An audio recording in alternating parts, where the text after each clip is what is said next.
Last Friday night, my family decided to have a game night, which is a rare occurrence since my dad usually insists on spending his evenings attempting to assemble IKEA furniture with instructions in Swedish.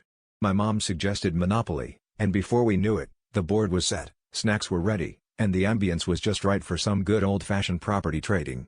It all seemed perfectly normal until my dad, with a glint in his eye and a suspiciously elastic headband on his forehead, announced that he would be explaining the rules through interpretive dance. At first, we thought he was joking, but as he stood up and began to sway dramatically, we quickly realized he was deadly serious. He started with exaggerated movements, leaping around the living room like a deranged gazelle, clearly representing the iconic Go Square. His arms flailed wildly as if he were trying to escape an invisible straitjacket. We all watched, bewildered yet oddly fascinated, as he glided past the imaginary jail, mimicking the bars with his fingers and performing what I can only describe as a belly flop to mimic landing on a chance space. Things took a stranger turn when he began to pirouette in place each time he circled the coffee table, which we assumed was his makeshift game board. The pièce de resistance was when he repeatedly passed the couch without bothering to collect the imaginary $200, each time performing a dramatic gesture akin to throwing Monopoly money into the air.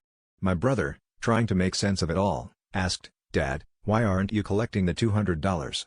My dad, mid-twirl, stopped abruptly, struck a pose reminiscent of a frozen flamingo, and replied cryptically, "Because in the great dance of life, money is just paper in the wind." We finally understood his avant-garde approach was less about the game and more about making a statement, or perhaps just making us laugh until we cried. My mom, in hysterics, finally managed to ask, "So, what exactly is the lesson here?" To which my dad, now sitting cross-legged on the floor with a triumphant grin, concluded, that sometimes, in Monopoly and in life, it's not about how much you collect, but how well you dance around the rules. And just like that, we realized that sometimes, the real game night was the friends we confused along the way.